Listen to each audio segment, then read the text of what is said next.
Ini keluargane Dian loh ya, cetak kecilnya Dian ki ditinggal minggat karo bapak. Seorang buzzer, jadi seorang buzzer yang berpatokan pada internet dan dia itu suka menyebarkan informasi-informasi apapun.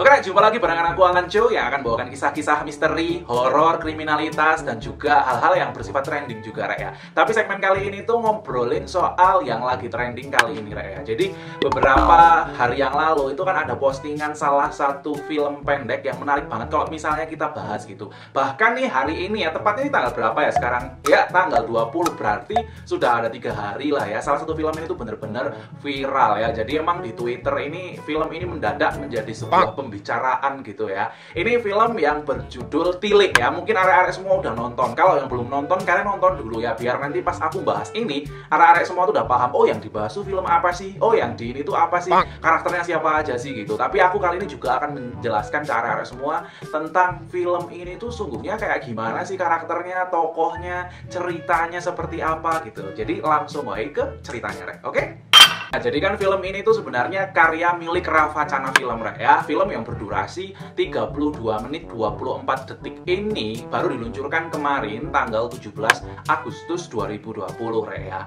Nah, dan memang bener-bener kayak meledak-meledaknya gitu ya. Bener-bener viral dan juga kayak beberapa orang tuh manggil Butejo tuh mana sih? Butejo yang mana? Butejo yang ini ya gitu. Jadi kayak misalnya temen-temen tuh bener-bener kalau misalnya scroll kita di Instagram gitu ya, itu semua lagi pengen gabung ke WhatsApp yang isinya stiker-stiker Butejo gitu.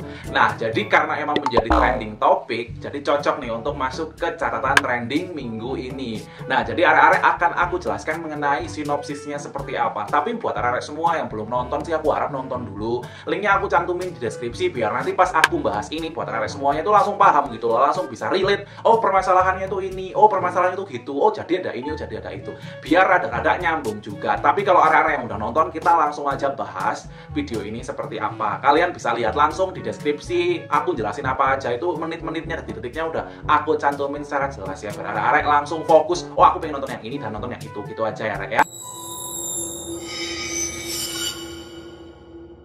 Nah, oke, kita akan jelasin mengenai sinopsis singkatnya, Rek ya. Jadi, ini tuh kayak pokoknya kejadiannya kayak di desa gitu. Jadi kayak ada Bu Lurah yang mendadak itu sakit gitu. Dan para warganya itu kayak berencana untuk menjenguk ke rumah sakit. Ya biasa gitu, ibu-ibu yang ada di desa itu kalau misalnya udah ada yang sakit, itu langsung kayak gimana caranya untuk ayo ke sana gitu. Entah itu nyalter motor, mobil, apapun yang ada itu ya, hijet lah ya, atau apapun lah, mikro, jenis bis apapun pokoknya di salter tuh kayak semacam nyewa sebentar buat menuju ke tempat dimana mau ngejenguk itu. Dan ini juga ibu-ibu juga punya inisiatif untuk menjenguk ke rumah sakit tetapi menggunakan truk ya, jadi pakai truk tuh ya, Rek ya. Nah, jadi di dalam truk tersebutlah kemudian terjadi gosip-gosip gitu ya. Yang paling sering muncul di pergosipan itu adalah namanya si Dian gitu, perempuan lajang yang memang belum menikah. Dan di dalam truk tersebut tokoh yang paling dominan banget itu adalah karakter Butejo yang kayak dia itu nyebarin info kalau Dian itu adalah perempuan yang nggak jelas gitu. Dan Yukning ini adalah sosok ibu-ibu juga yang dia itu ngebela mati-matian bahwa Dian tuh nggak seperti itu gitu. Jadi emang si Yukning ini tuh ada keterikatan saudara gitu loh ya. Jadi dia kayak nggak mudah percaya gitu loh dengan informasi-informasi yang menyebar mengenai Dian ya, karena mereka tuh masih saudaraan gitu. Meskipun udah ada bukti kayak Butejo bilang kalau oh ini loh jelas loh informasinya ada semua di internet, ada semua di Facebook gitu ya, tapi kayak dia itu kayak nggak percaya gitu loh, nggak mau meriksa bukti-bukti tersebut kayak gitu. Nah, di sini kalau misalnya kita berbicara soal settingnya itu jelas banget kalau itu masih di jalan kayak desa-desa gitu ya. Bener-bener suasananya itu masih nyaman banget, hijau, kemudian kita lihat banyak sawah dan sepertinya nggak ada gedung-gedung bertingkat gitu ya. Itu menandakan memang bener-bener ibu-ibu setting desa gitu loh ya, Rek. Kalau misalnya ibu kota nggak mungkin pakai truk juga kan ya. Nah, kalau misalnya kita melihat di situ juga kondisi sosial masyarakatnya nggak mungkin kalau misalnya ibu-ibu dia punya uang pasti udah pakai supirnya masing-masing ya. Jadi mereka nyalter nyeter mobil atau truk itu tadi itu fungsinya ya kayak mereka tuh apa ya, urunan gitu lah ya, iuran supaya kalau misalnya pas mereka sampai di sana tuh bayarnya tuh nggak mahal gitu ya. Kalau sewa truk gitu kan mereka nggak mahal. Kalau misalnya punya mobil pribadi ya pasti nggak mungkin dong ya mereka masuk ke truk itu. Jadi kondisi sosial masyarakat dan ekonominya udah pasti menengah ke bawah gitu ya Rek ya. Nah tapi ini juga ada isu-isu yang lain yang nanti akan aku bahas secara mendetail. Jadi arek-arek penasaran banget pasti kan ya isu-isu apa aja. Ini aku jelaskan dulu mengenai tokoh-tokohnya ya Rek. Kalau misalnya mungkin ada perbedaan pendapat, it is no problem karena ini memang kita lagi berdiskusi bareng, oke? Nah, jadi kalau kita lihat ya, Bu Tejo itu seorang buzzer, jadi seorang buzzer yang berpatokan pada internet dan dia itu suka menyebarkan informasi-informasi apapun kayak gitu. Jadi di situ karakternya Bu Tejo ini bener-bener kuat banget karena emang jadi tokoh yang utama di situ ya. Dia itu adalah orang yang serba tahu tentang Dian. Jadi pokoknya selalu belum mengenai Dian itu dia itu tahu banget gitu. Dan juga dia cukup menginfluence itu semacam dia punya kayak apa ya, kekuatan untuk bisa mengajak orang lain, memberitahukan orang lain gitu, sehingga hal inilah yang membuat orang lain tuh kayak percaya sama dia. Ini juga di apa ya, kalau dianalisis tuh benar banget sesuai dengan status sosialnya. Jadi Bu Tejo ini memang suaminya itu bekerja sebagai pemborong dan cukup sukses gitu ya. Jadi dia juga punya perhiasan banyak gitu. Kalau kalian lihat itu kan pada saat memamerkan perhiasan-perhiasannya itu. Dan juga suaminya ini adalah kenal sama pejabat-pejabat yang memang bisa dibanggakan gitu lah ya. Masyarakat itu ibu-ibu kayak jiper gitu lah ya. Kalau misalnya Bu Tejo ini adalah sosok yang status sosialnya cukup tinggi dengan pekerjaan suaminya yang menjadi seorang pemborong yang kenal dengan pejabat. Dan konon ceritanya itu mau nyalonin diri sebagai Pak Lurah. Nah itu mengenai Bu Tejo ya, bener. Tapi Bu Tejo ini bener-bener banyak banget karakter yang lain. Tapi aku akan gambarkan dulu yang lain juga.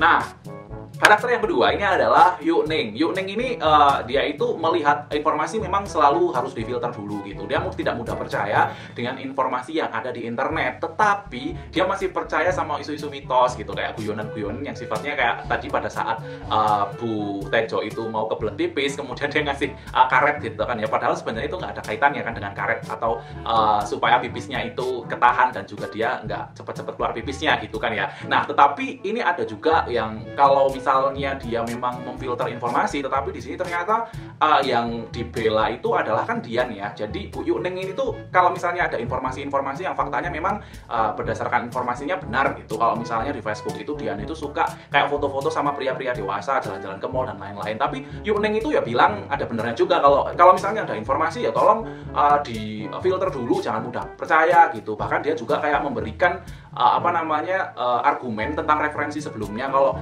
kalian kan pernah tahu nggak kalau misalnya desa kita itu pernah yang namanya ketipu sama obat-obat herbal, itu juga di internet. Makanya kalau ada informasi di internet itu bener-bener kalau kita harus mengoreksi dulu itu bener apa enggak semua di internet itu bener gitu kan ya. Jadi memang bener aja gitu. Tetapi ketika dikaitkan dengan isu tentang Dian, yang Bu Tejo selalu bilang kalau wah Dian ini pokoknya perempuan yang nggak jelas gitu ya. Tapi selalu saja kayak tertutupi gitu loh. Yu Ning itu kayak nggak ngebela, tetapi nggak mau mencoba mencari tahu bahwa kejelasan seperti apa untuk membuktikan gitu. Jadi ya ada urusan keluarga juga di situ untuk menutupi kesalahan-kesalahan dari keluarga. Kalau aku sih ngelihatnya begitu. Kalau Rerek gimana, coba nanti komen di bawah ya.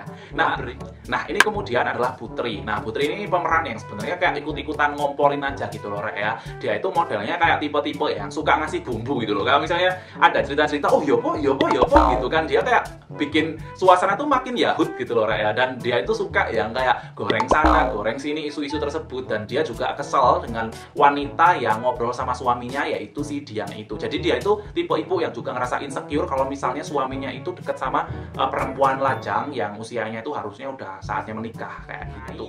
Nah selanjutnya ini adalah karakter Yu Sam ya. Yu Sam ini orang yang menerima info tanpa difilter gitu, mudah diarahkan namun bingung dengan kebenaran informasi yang ada. Tipe yang kayak ke kiri ya ke kiri, ke kanan ya ke kanan gitu. Jadi dia itu kayak bener-bener kayak nurutin aja apa yang memang terdengar dalam benaknya gitu. Tipe-tipe yang oke lah, kalau bener ya bener, kalau salah ya salah gitu, kayak apanya nurut-nurutin aja gitu loh ya. Jadi dia bingung kalau misalnya ada komporan dari Bu Tejo yang sangat kuat, itu juga membuat dia juga kayak oh iya toh gitu, kayak hanya iya aja gitu loh ya.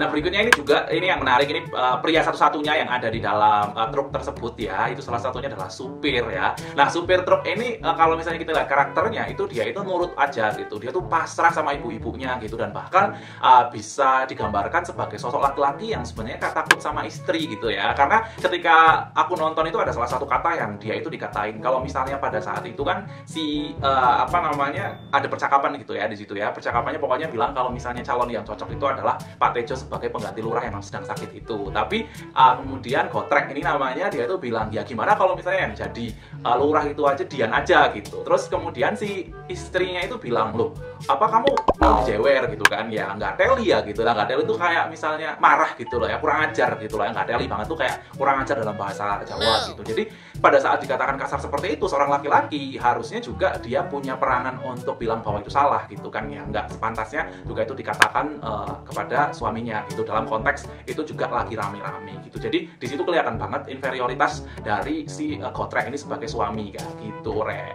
Nah, ini berikutnya adalah sosok Dian. Jadi si Dian ini kalau misalnya kita ngelihat karakternya yang disampaikan oleh ibu-ibu di situ, ada yang bilang bahwa Dian itu dikenal secara fisik itu cantik gitu kan ya. Kemudian dia belum menikah, lajang gitu, dan dia juga dikenal rapiak. Rapiak itu kayak semacam humble sama orang-orang semuanya kayak gitu. Dan juga dia itu memang menjadi sasaran empuk atau gunjingan karena dia itu sering posting-posting foto di internet, salah satunya Facebook, dengan para bapak-bapak gitu loh, dengan pria-pria dewasa. Jadi melalui unggahan tersebutlah memantik ya ibu-ibu untuk membicarakan hal-hal yang berkaitan dengan isu bahwa perempuan yang belum menikah kemudian jalan-jalan sama bapak-bapak itu adalah perempuan yang tidak benar kayak gitu. Kan diduga juga dia dekat dengan Pak Lurah, yaitu ayahnya si Fikri. Ketika itu di akhir ceritakan ya, si Dian ini memang kayak digosipkan dekat gitu sama seseorang gitu ya. Ternyata di endingnya itu memang dia dekat sama bapak-bapak yang itu diduga adalah Pak Lurah. Kalau kalian belum nonton pasti kalian jadi bingung gimana sih ceritanya.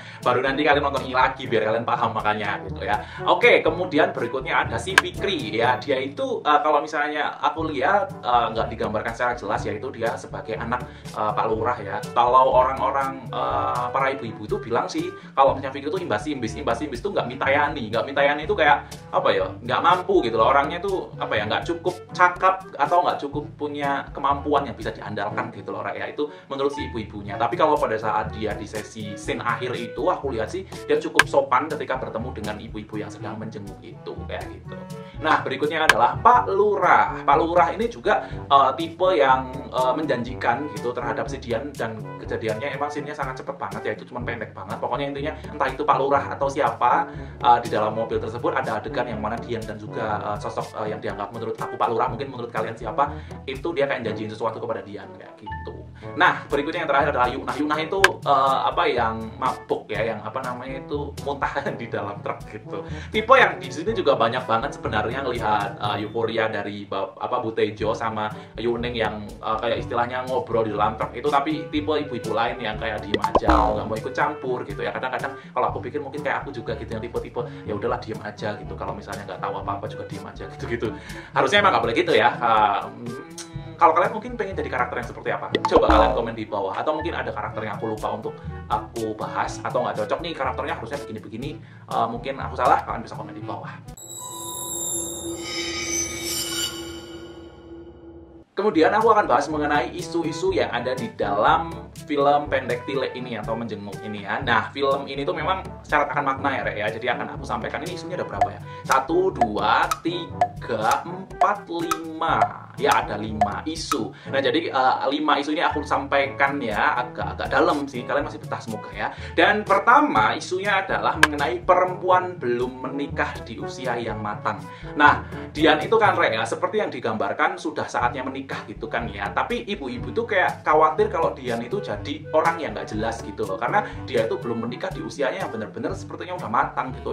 Wayai rabi kok nggak rabi-rabi gitu. Pokoknya Bu Tejo tuh bener-bener bilang kalau harusnya tuh Dian udah nikah gitu, tapi kenapa dia belum nikah gitu kan ya. Alhasil memang Dian ini menjadi gunjingan yang super empuk gitu loh. Bahkan dia juga dijadikan kayak fitnah, dekat dengan ini, dekat dengan itu, dengan pria-pria ini, pria-pria itu gitu. Jadi menjadi omongan para ibu-ibu ini. Bahkan juga dia diisukan menggunakan susuk gitu. Padahal jelas-jelas memang Dian diakui oleh para ibu-ibu tersebut itu kalau Dian itu cantik kayak gitu. Nah, hal yang menarik dari isu tentang perempuan di usia matang yang belum menikah, memang ini menjadi suatu permasalahan yang kalau kita ngelihat konteksnya itu adalah konteks pedesaan ya.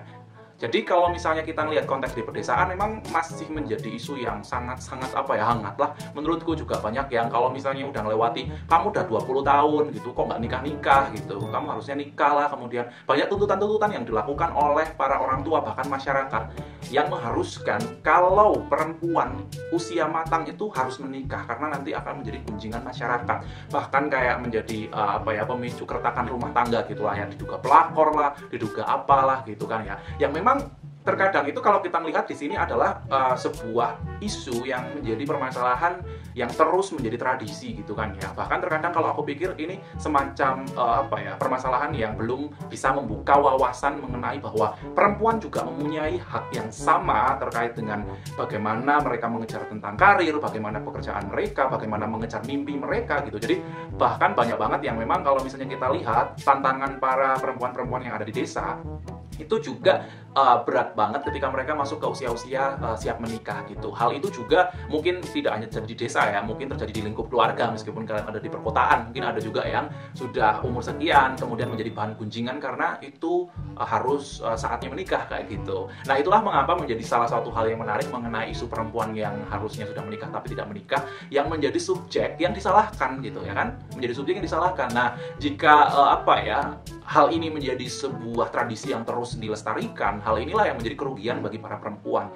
Jadi sih aku saran buat para ibu-ibu semuanya yang ada di seluruh Indonesia, bahkan ibu yang ada di seluruh dunia, perempuan juga memiliki hak yang sama untuk mengejar cita-citanya, mengejar impiannya, mengejar sesuatu yang memang ia ingin gapai. Kita kan gak pernah tahu ya, harapan, keinginan, karir seseorang. Bahkan kalau melihat ini tuh jadi ada ketimpangan bahwa laki-laki nggak diburu-burui, kenapa perempuan diburu-burui gitu. Terlepas dari nilai, value, moral, atau mungkin keterbatasan umur yang memang usia subur perempuan ada di kisaran waktu tertentu, tetapi menurutku lebih kepada hak mereka yang diberikan kayak gitu.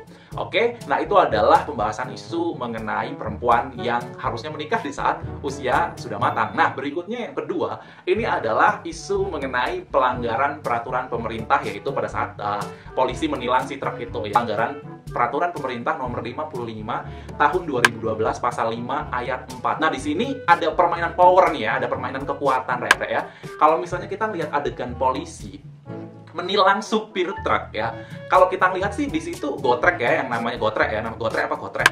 Gotrek lah ya. Gotrek ini kayak manggut-manggut aja nih kan, dia jadi supir di situ ya, kayak oke ditilang ya udah gitu kan ya. Ya seperti halnya yang kita sering lihat gitu, bahwa polisi itu punya power yang bener-bener kuat banget, yang cukup kuat kalau mereka mencari sebuah kesalahan gitu. Jadi kadang kalau misalnya kita sebenarnya mungkin salahnya sedikit tapi kita nggak berani berargumen, Pak, aku sebenarnya cuman jadi kayak udah kalah duluan gitu sama apa yang disangkakan kepada diri kita gitu. Tetapi kadang memang kita melihat ada beberapa hal yang memang terjadi dan kesalahannya nggak hanya di polisi saja, kesalahannya di kita aja gitu. Namun kali ini kita lihat kayak powerless banget gitu loh, kekuatan yang akhirnya tuh kayak menurun di polisi ini gitu.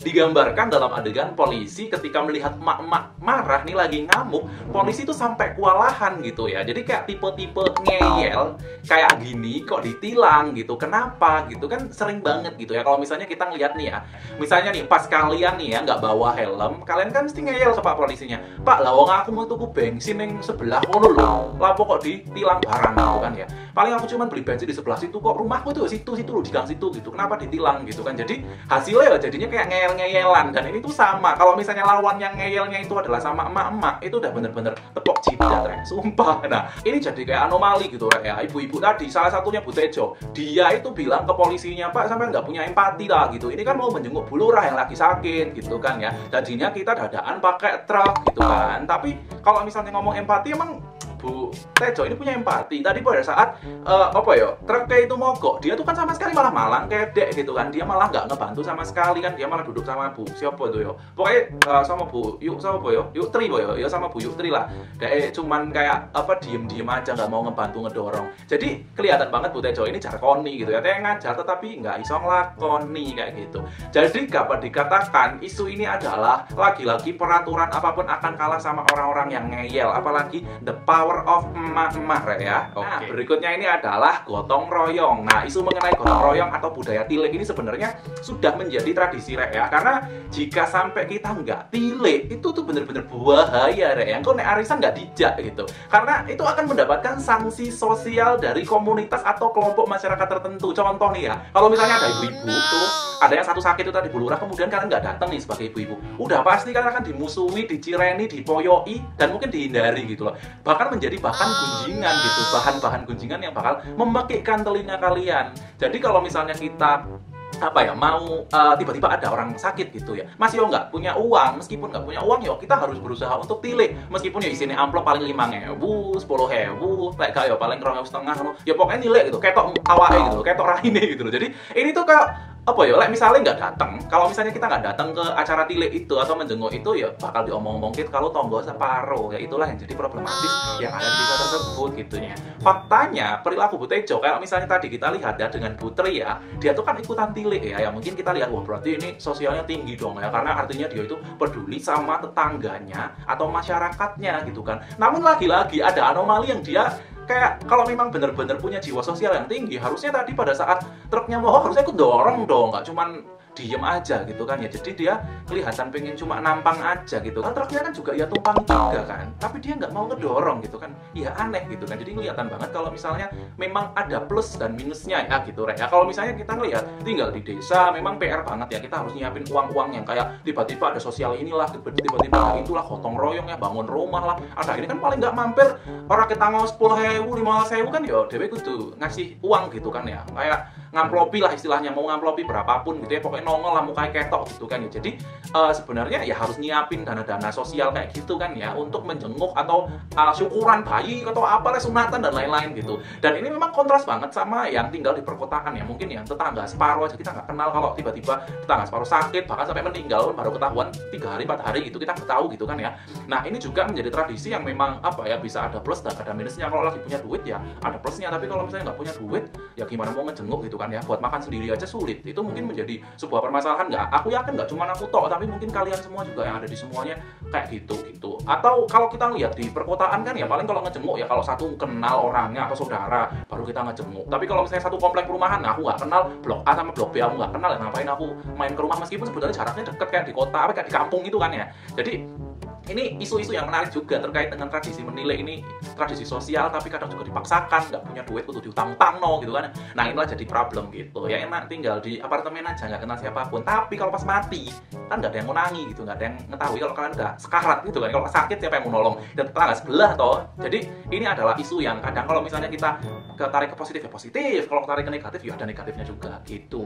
Nah sekarang kita bahas isu yang keempat ya Rek ya, isu mengenai internet buatan orang pintar dan dapat dipercaya. Padahal kalau misalnya kita lihat hoax juga di mana-mana kan, ya kan Rek ya. Nah, Yu Neng ini ya tipe yang pembela sejati gitu kan ya, pembela keluarga sejati. Jadi dia itu tidak berani menyalahkan keluarganya. Salah satunya di sini adalah Dian, meskipun faktanya Dian itu juga mengunggah foto-foto di Facebook sama pria-pria dewasa gitu ya. Jadi dia tuh kayak tetap ngebela meskipun tahu bahwa realistisnya adalah si Dian itu salah gitu. Jadi bisa kita lihat bahwa di sini ada kita pun ketika tahu bahwa faktanya itu yang benar memang begitu, tapi kita tuh cenderung untuk membela mati-matian padahal udah tahu faktanya seperti itu. Namun juga salah ibu-ibu juga gitu kan ya, kayak dia percaya sama buzzer-buzzer gitu kan ya. Salah satunya buzzernya itu adalah Bu Tejo, sang tokoh yang kini jadi viral layaknya influencer yang pengetahuannya itu super luas, info-info mengenai internet itu dia benar-benar menguasai, apalagi kecanggihannya menjadi stalker Dian gitu. Jadi dia informasi mengenai Dian jalan sama siapa tuh tahu lah, tipe ibu-ibu kompleks yang